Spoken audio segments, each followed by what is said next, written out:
ያቹት በተደጋጋሚ ከሱ ጋር ነው ማለት። ጎበዝ አየህ አይደለ? ትክክል ነበርኩ እንድትከታተላት ማድረግ መጣው። ቆይ ከኔ ምን ጎሎብሽ ነው? ይዙ ደህና ሰው ቢሆን ጥሩ፣ ለዛውም በማንም ወጣጤ እኔን። ይዙ ተረጋጋና ላስረዳ። ምንም የምታስረጂ ነገር የለም። ልስማሽ ብል እንኳን ተግባርሽ አያሳፍርሽም ወይስ እንደለመድሽው ለውሸትሽና ላለመታመንሽ ምክንያት ልትፈጥሪ ነው? እንደለመድሽው ትሰሚኛለሽ? እኔ የኔ ወንድም ተረጋጋ እንጂ አተ የኔ ወንድም አትበለኝ። በምንም መስፈርት እኔ አንተ ወንድም መሆን አልችልም። አሁንስ አበዛው። እንደፈለከው ማሰብ ትችላለህ። እንደውም ልንገርህ፣ ከዚህ በኋላ እኔን አታዩም።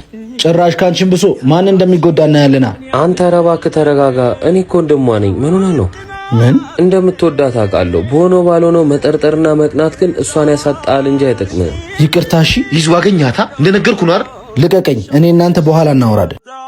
ምሩ አንዴ ስሚኝ። ልቀቀኝ። ይቅርታ በጣም ስለምወድሽ እኮ ነው የምቀናው። እንደምትወደኝ አውቃለሁ። ጥርጣሬና ቅናት ግን ልክ አጣ። የማጣት ፍራቻ እኮ ነው። ምን ላርግ? መቅናት፣ መቆጣጠር፣ መጠርጠር አይደለም እኮ ያቆየኝ መውደድህ እንጂ። መሄድ ከፈለኩ ምንም ብታደርግ አታስቀረኝም እኮ። አሁን ገብቶኛል። ዛሬ እኮ የመጀመሪያ አይደለም። አንተ መቼም አያረምህም። እስቲ ያለን ይሞክረው።